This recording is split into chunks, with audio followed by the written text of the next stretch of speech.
we have some never before seen important information about Tesla from Tesla's top executive, Tom Zhu. I spoke with Tom Zhu after the Investor Day presentation, and he shared key information that is not known until now. I'm convinced he will be Tesla's next CEO after Elon Musk. He's charismatic, succinct, incredibly intelligent, and acts with a great sense of urgency. He will be our Tim Cook. The Gen 3 platform will be built in Mexico first, then they will copy and paste production to other gigafactories. So that sort of makes sense. But during the Q&A of Investor Day, Elon was asked, would the next generation platform be produced perhaps at other factories before the factory in Mexico is built? And he just completely declined that question. So actually, it is not out of the realm of possibility that Tesla would start producing the next generation platform in another factory, maybe in China, maybe in Austin. We don't really know. Tesla is not sharing much here, and that is a good thing to prevent the Osborne effect where we cannibalize the sales of the Model 3 and the Model Y. We don't want to do that. I asked if the Gen 3 will be painted or stainless steel. He smirked and said, paint is expensive. So that would suggest that they are likely to be stainless steel, or unless Tesla has some sort of new way to produce vehicles without any paint. Although this is not a direct confirmation that indeed the compact will be made out of stainless steel and will look somewhat like the Cybertruck, but this is pointing towards that direction.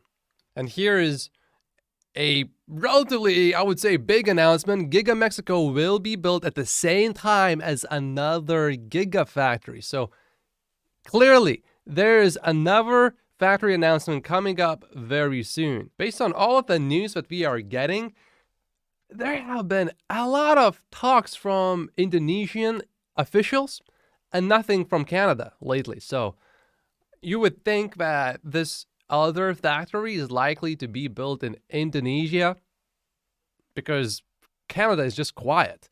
All gigafactory architecture, design, and construction is done in-house. Shanghai ramped faster than Austin and Berlin because Shanghai copied Fremont's production, and the Austin and Berlin factories had to figure out the structural pack. The benchmark for rolling Model Ys off the production line is 45 seconds. Current times, 37 seconds in China, 55 seconds in Berlin, and 75 seconds in Austin. Austin is slow. For now, I'm sure they will improve because Tom is working a lot there. There has also been a lot of speculation that they will get this color in US. That's the Quicksilver and the Midnight Cherry red colors.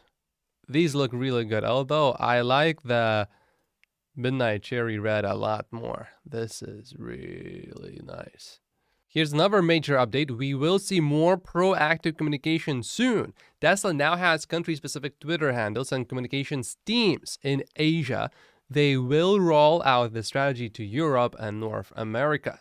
So maybe this was also another reason why Ross Gerber decided to no longer run for the Tesla board and why he said it actually did work out. Tesla is actively working with local Chinese regulators to approve use of full self-driving in China. Same policy for all manufacturers, not just Tesla. And Matthew is teasing us with this one. I also have unbelievable news about the Cybertruck that I heard from Tesla executives. Follow me if you're into that kind of thing, as I'll share the info soon. Cliffhanger. He did post one thing about the Cybertruck already, though. Sandy Monroe says the air suspension silver cylinder on the Cybertruck is the biggest he has ever seen, bigger than even the one that the Dodge Ram has. So he didn't leave us completely hanging there. Many speculate that Tom Zhu could be the CEO of Tesla if Elon steps down. So let's take a look at how he thinks and how he was at the Investor Day. He answered some interesting questions. We're still growing our market share in China quite strongly, actually. Especially early this year, we had this price adjustment. After that, we actually generated a huge demand, more than we can produce, really. And as Elon said, as long as you offer a product with value at affordable price, you don't have to worry about demand. That's basically the philosophy that we follow.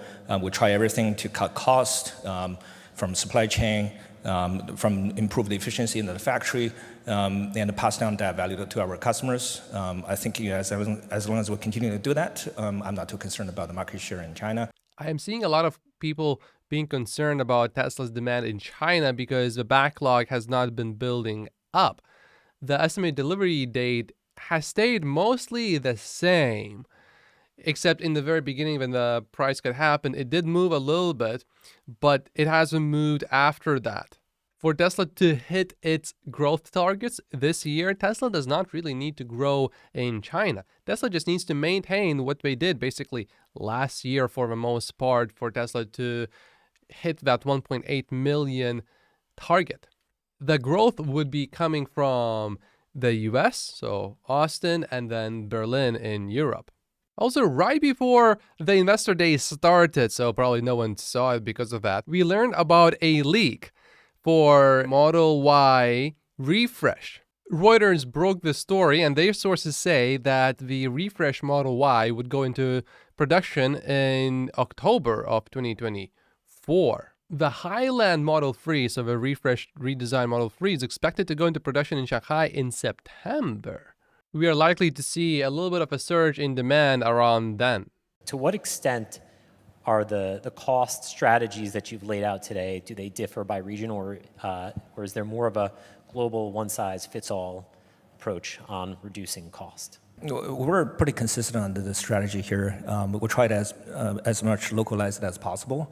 Like in China, over 95% of our supply chain are localized, all the way from the first tier, the second tier, even to the third tier.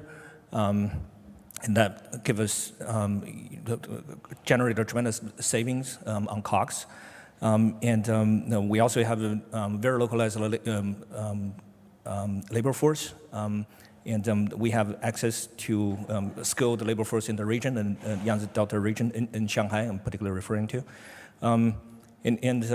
Among over 30,000 of employees in China, we have probably less than 20 expats. Wow, less than 20 expats. That is less than I would have thought. I wonder what the number is going to be for Berlin.